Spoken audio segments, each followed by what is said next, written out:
What are the biggest mistakes that you see people make, or I guess the biggest mistake that you see people make in estate planning? Sure. So I'm going to give you at least 3 that come to mind. Okay, do 3. Okay. The first one would be failing to update their estate plan.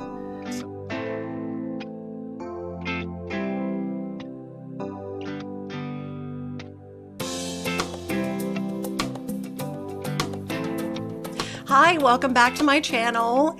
Because estate planning directly affects so many real estate transactions, and because my clients have so many questions about the process, I've invited Robert Skousen, who is a probate and estate planning attorney with Woods Law Group here in Arizona, to the show so that he can shed some light on the process for us.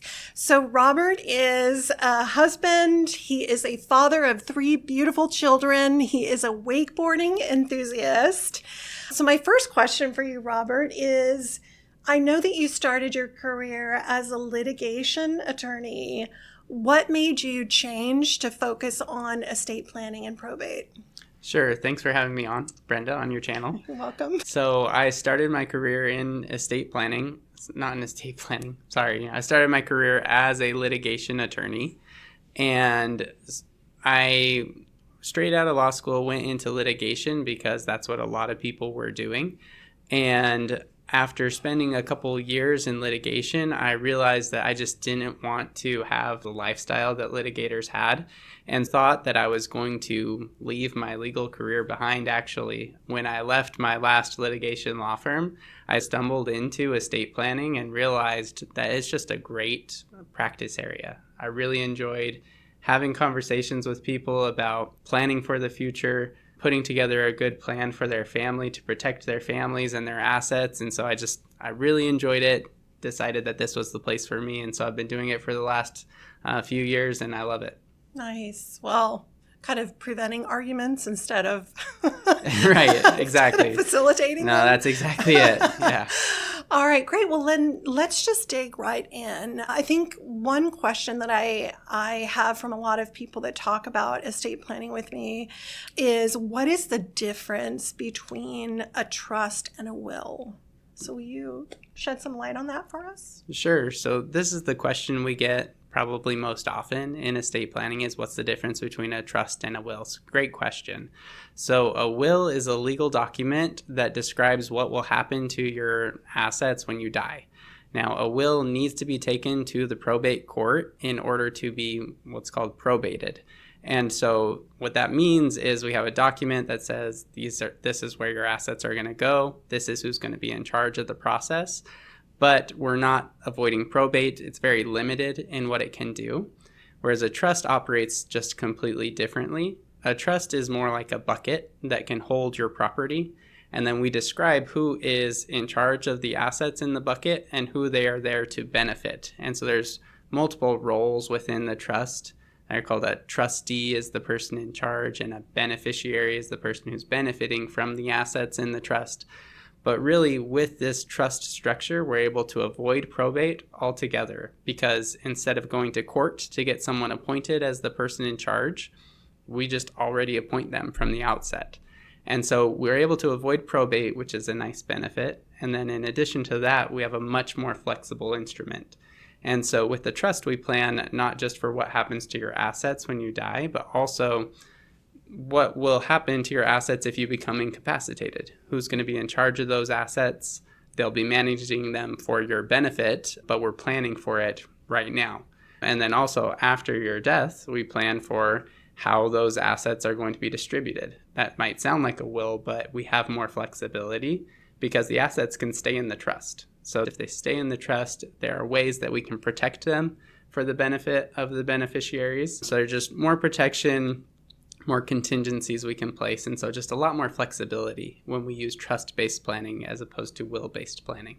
Okay, so going back to probate, I think that is going to be really educational for a lot of people that don't understand that even if you have a will, you still have to go through probate, at least in Arizona. Is that state specific? No, that's generally just across the board. Okay. Anywhere where you have a will, that will need to go through the probate court. Okay. Going back to probate, I think a lot of us have heard, oh, let's avoid probate. Probate's a bad thing. But tell us how bad probate is. Does it cost money? How long does it take? Can you shed some light? Sure. So I think the most important thing to understand with probate is not necessarily that it's going to be a terrible, bad experience, but it can be. Okay, there's just lots of opportunities for things to go wrong when we have a probate, especially when we have no plan at all. So if someone doesn't have any type of estate plan, they don't have a will or a trust, they have a lot of assets that are titled in their name. And so the problem that we encounter is we have assets in someone's name and we have nowhere for those assets to go. So what do? We have to go through the probate process. And so I often walk clients through the process, and I think it'd be helpful to do that right now. So if I have a client come into my office and someone in their life has passed away, the first thing we have to do is figure out if a probate is necessary. So if we have assets in someone's name and we need to get them out to the proper people, we have to go through probate. So first thing we have to determine is who is the person who should be in charge of this probate. That person is called the personal representative in Arizona. And this is the first opportunity for some fighting. It's very possible that we have multiple people with the same priority to serve as personal representative. And if we have multiple people with the same priority, that means we either need everyone to agree on who's going to be in charge, or potentially we're going to have some fighting. And so first opportunity for a probate to turn bad is right there at the beginning. Who's going to be personal representative? Once we do decide on who it's going to be, so let's say everyone agrees, we get one person who's going to apply to be the personal representative. That means I would prepare documents for them that we submit to the court. Next thing we have to do is generally supply the court with a bond so that the court has basically a sort of insurance against the personal representative doing anything they're not supposed to. After the bond, there are certain requirements that happen with the probate before any distribution can be made. So let's say the court approves our personal representative. Next thing is they supply the bond. And then after that, the personal representative has a duty to provide an inventory to all of the heirs. And so they have to go through all the assets, figure out what their value is at the date of death, and provide that to the court and then to all of the heirs. After that, and really during this time also, we have what's called a creditor period. So the personal representative has a duty to notify all creditors about this person who's passed away. So creditors can reach out and try to have their claims paid out of the estate. So that period in Arizona is a 4-month period where creditors can make claims against the estate if the personal representative does publish notice in the newspaper to let all creditors know that they need to bring claims against the estate. After the creditor period is over and all creditors have been paid, then the personal representative has to provide an accounting to all of the heirs. So now at this point, the personal representative looks at the costs that they've paid. That includes things like my attorney's fees, court filing fees, things like appraiser fees, right? Because they have to determine the value of the real property. That accounting is provided to all of the heirs, and so it shows the costs of the probate and the assets that are still left in the probate, and then we can determine how much each of the heirs will receive. So all the heirs will sign something to say that they're receiving these assets, and so we handle that distribution, and then the personal representative still has some things that they have to do. They have to take care of taxes for the person who's passed away, and then we can close the probate. So all in all, when people say, is probate a really terrible thing? I say it can be. If they hire an attorney to help with the process, it's not as bad, but it can be bad. There's opportunities for fighting. It's always will cost some money to have someone help you along with the administration process, and it will take time. It will always take time. It's very common for probates to last about a year or longer in Arizona. Wow. And that's really enlightening. Thank you for walking us through that very clear probate process. So then I know you talked about transferring assets. So in real estate, speaking specifically about a home, is it a good thing then to put a home in a trust? Yeah, so generally a great idea to have a home in a trust. So remember I described the trust as a bucket that can hold your assets. So home is generally your most significant asset for most people. And so it's a great idea to have it inside this trust bucket, because that means that the home can now pass to your beneficiaries without the need of probate. If your home is titled in the name of your trust, not your personal name, there's no need to go to the probate court to get it out of your name. It's already in the trust. The trust already describes who's in charge and who's going to receive the asset. So it's just a lot more efficient way to administer the estate. That makes sense, because the asset is in the name of the trust and it can flow directly to the intended beneficiary. Yep, that's exactly right. All right. So I do have investor clients, and they own rental properties that they do not live in. For those rental properties, do you recommend those being put in the name of a trust as well? For rental properties, we often will have a little bit of a different structure. And the first thing that I ask my clients who have rental properties is if they actually have a limited liability company or an LLC set up for those rental properties. Because if you think about it, a rental property that you own is essentially a business that you own, right? It's generating income for you. And what people often do with businesses is they'll use a structure like a limited liability company to protect them from liability.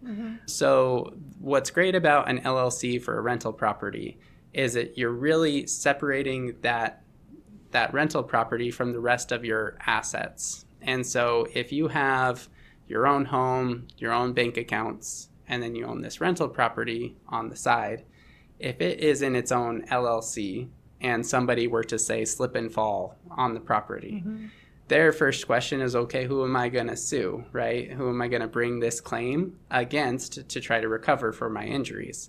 And generally, the first level of protection is some sort of homeowner's insurance policy, right? And then the danger, though, is, well, what if their damages and injuries exceed the insurance policy?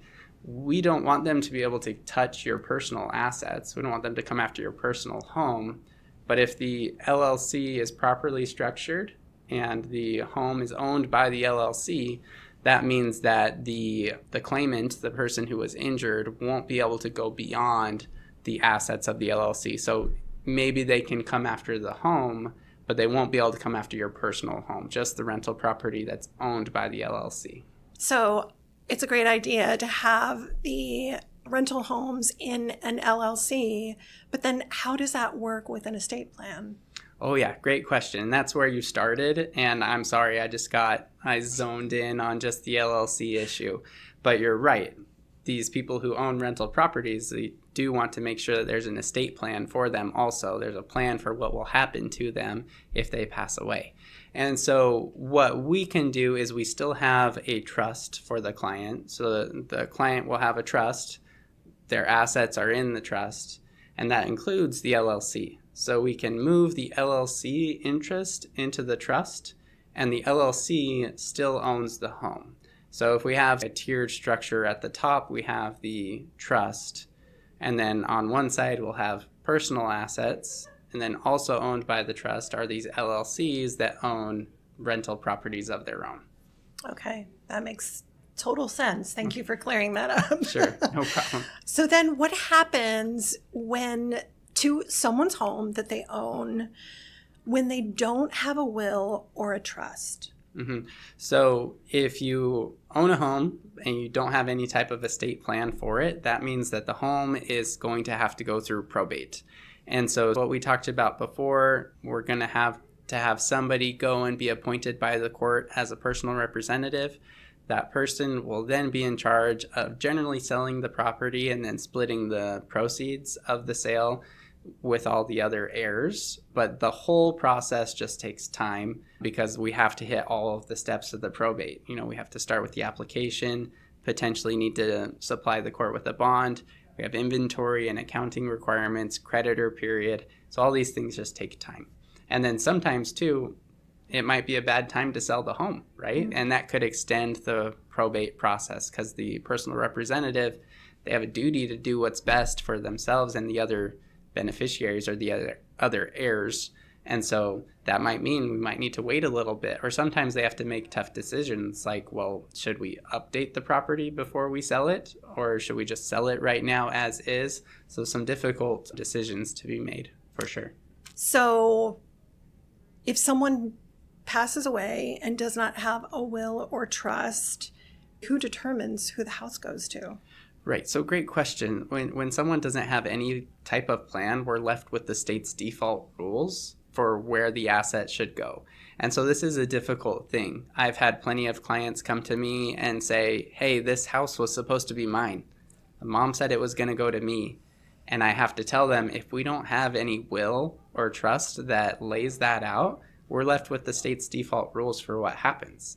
And the default rules are basically just guesses as to what the state thinks most families would want.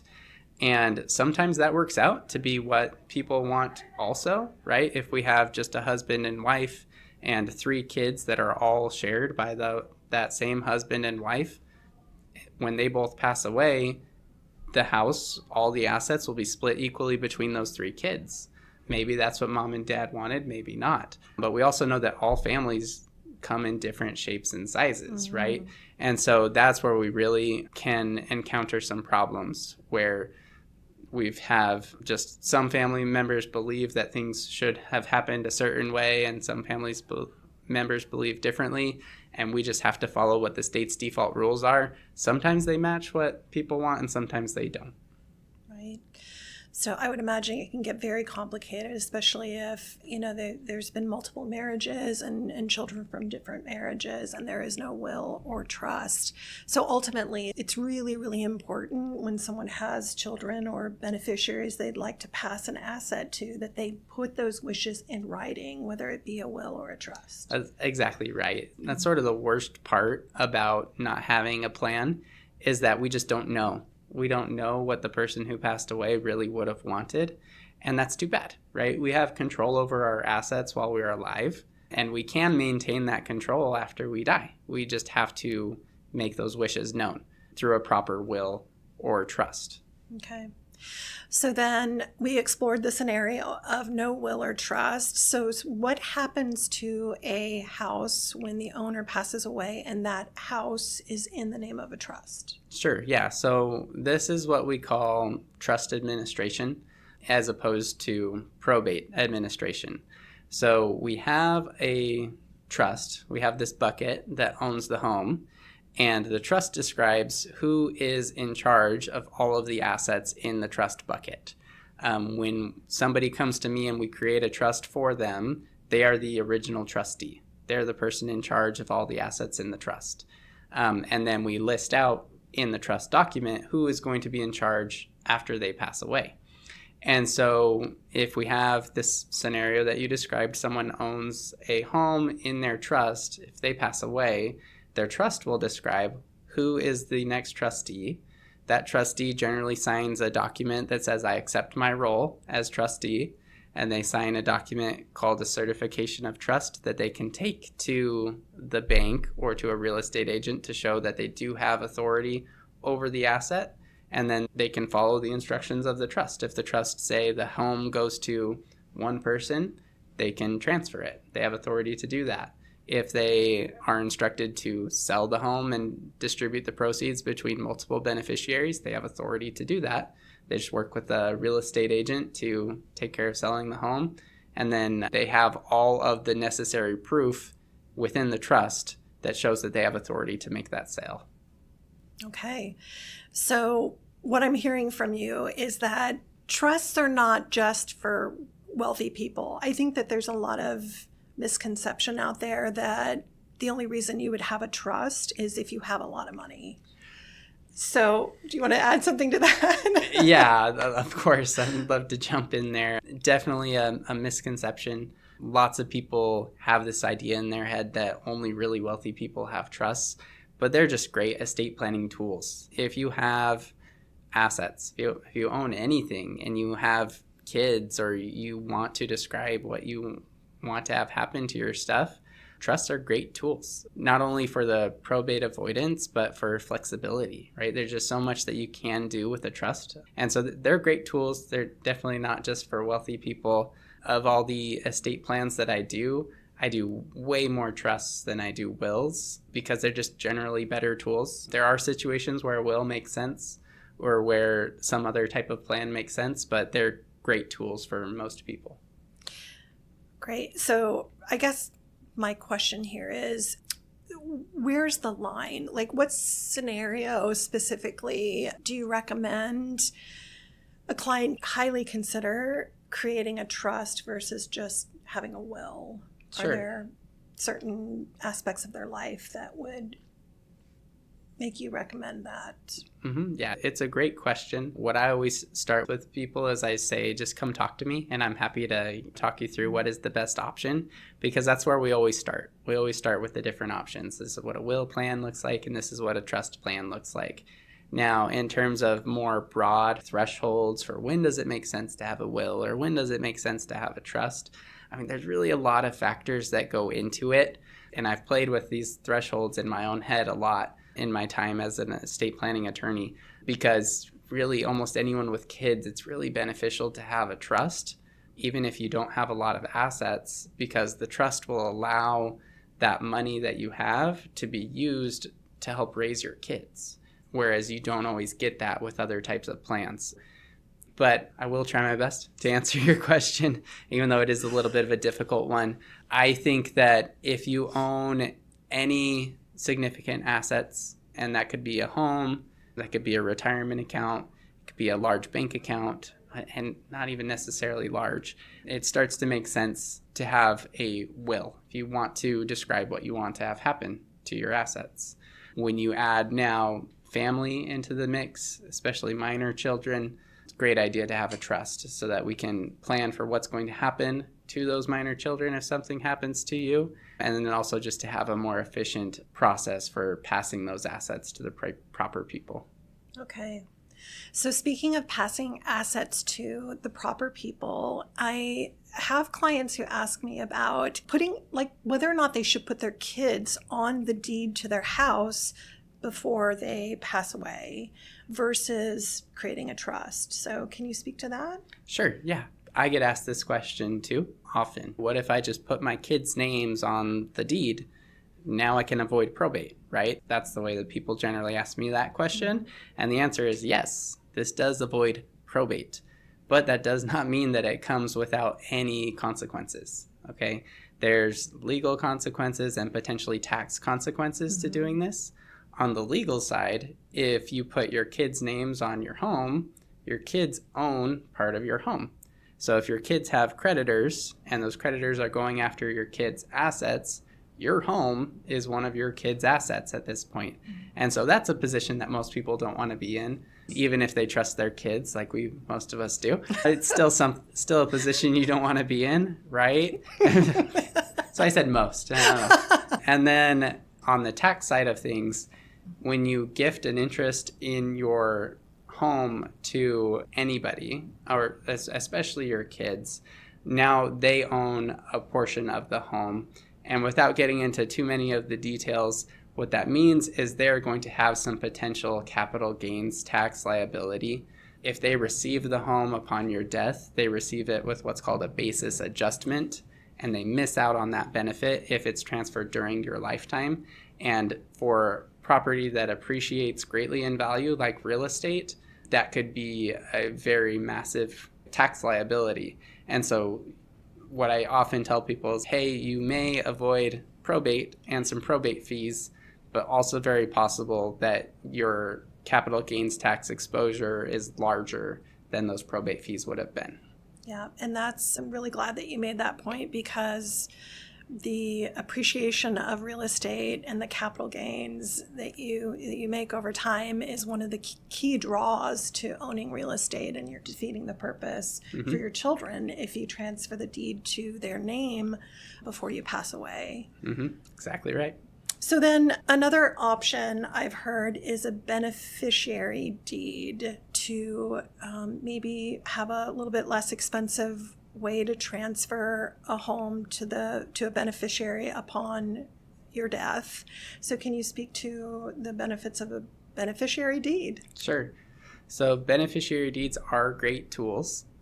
We don't have the same problems that we talked about before with putting your kids on the deed. Because one, they don't own the property yet.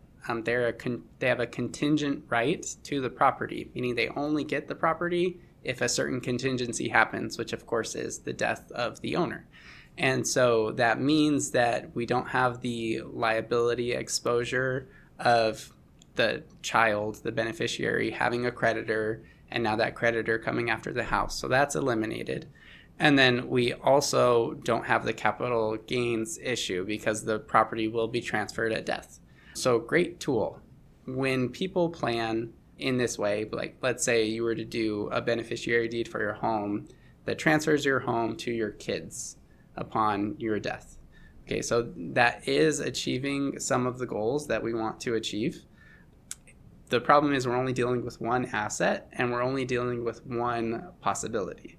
We're dealing with the possibility that you die and all of your kids are still alive, and again, only with the home. But of course, you own other assets, and there's other possibilities that could happen besides just you die and your kids are still alive, right? And it's not fun to think about, but children can pass away before you.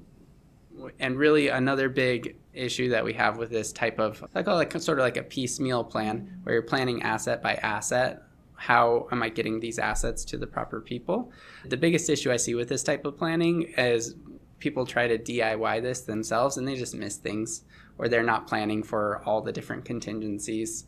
Like you may have one account go to one of your kids and then a house go to a different one of the kids. And when you do that plan, they're equal value. And then when you die, one's worth $100,000 more than the other. And we're just left with that plan, even though it might not be exactly what you wanted, right? So those are some of the downsides of the beneficiary deed or planning in this way. But they are great tools. We use them in our firm often to transfer properties to a trust, but they are great tools.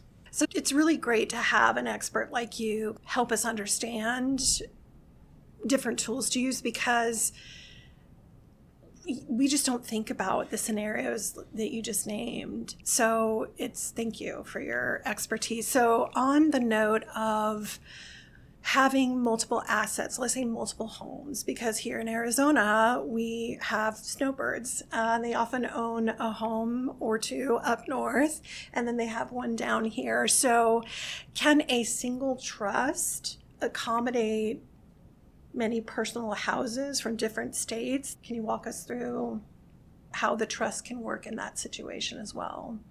A trust is a great tool for most people.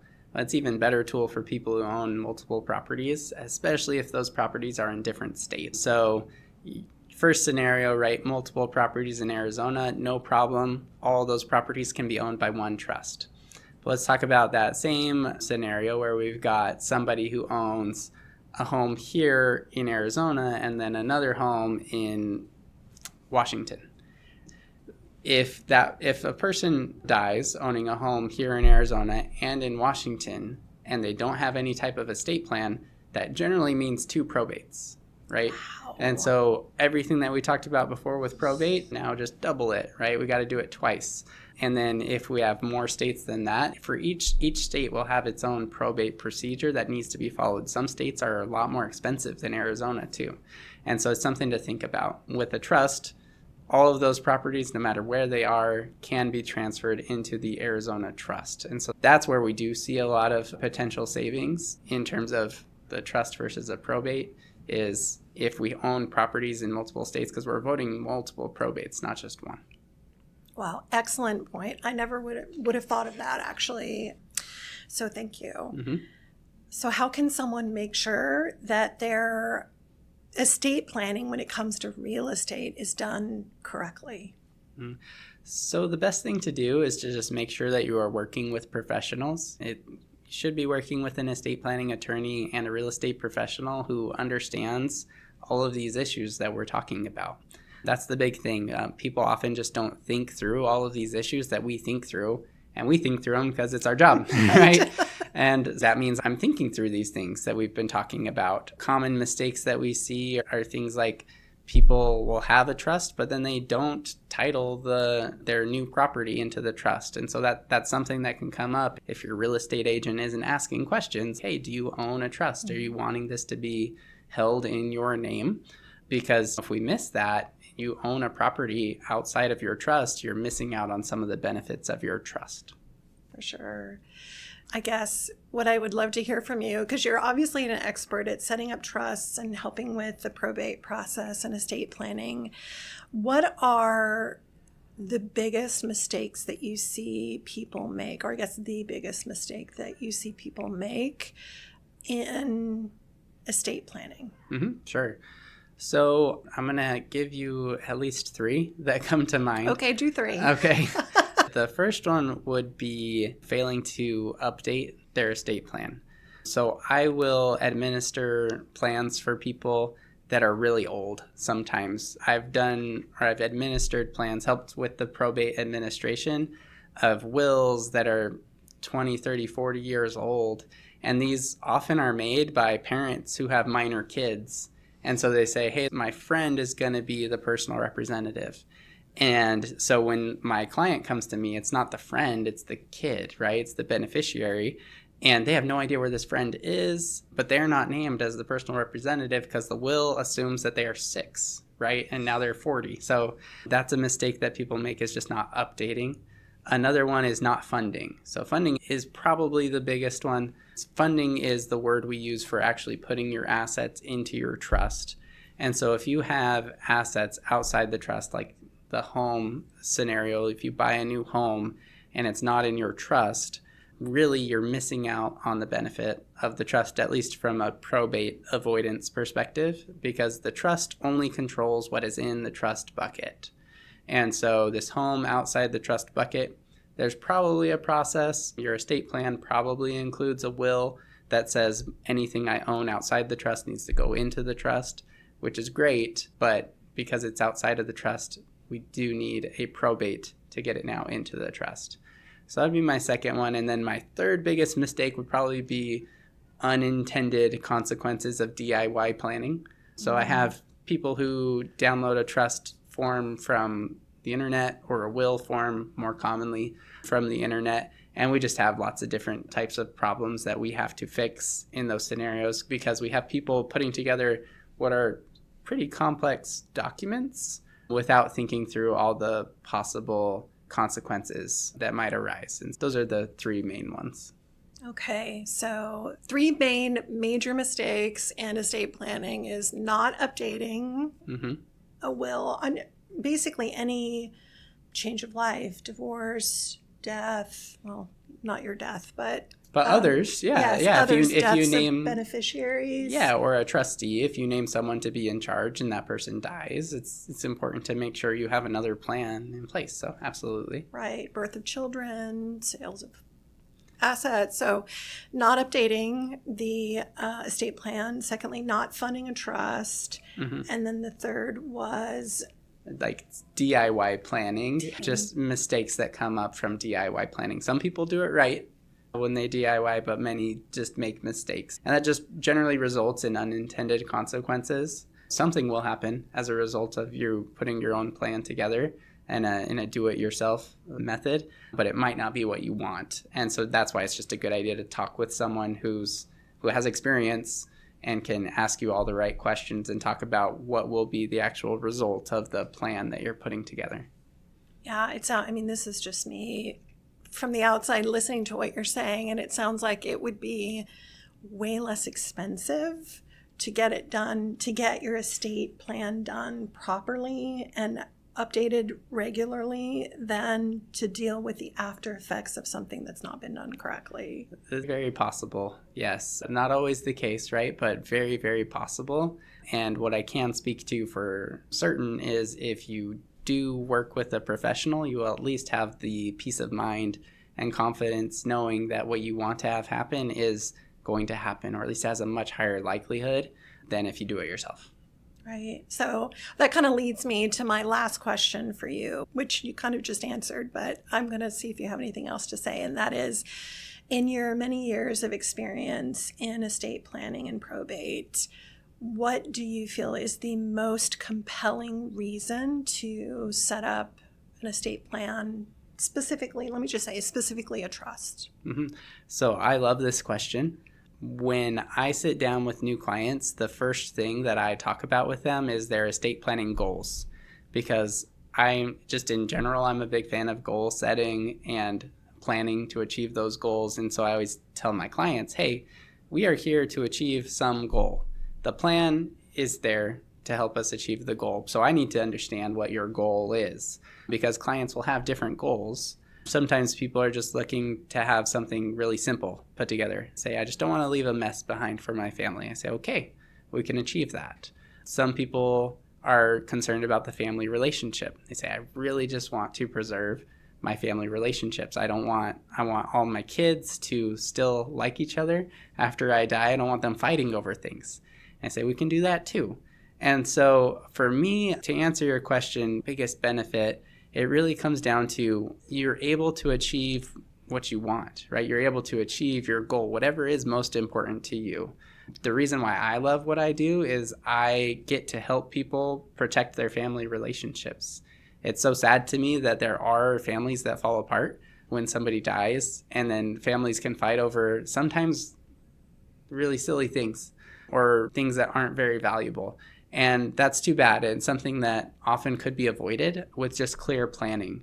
And so I love to be a part of this industry that does work to try to preserve family relationships. We have a plan in place to try to protect the family, right? The family can know this is what mom and dad wanted because they wrote it down, and they're achieving that through a trust, generally, is just the most efficient way to take care of that. Right. So it sounds like it could be estate planning, setting up a trust can be a great gift that you leave behind, a sense of peace and the ability actually to let your family just grieve instead of bicker sometimes, as some families do, about assets afterwards. So thank you for all that you do for communities and families here in the East Valley of Arizona.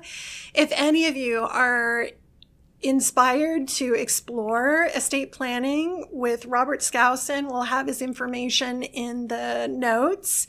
And if you liked this content, please like, share, comment, and subscribe, and we'll make sure that you get more of it. Thank you so much. All right. Thanks, Brenda, for having me on. Thanks, everybody. You're welcome, Robert.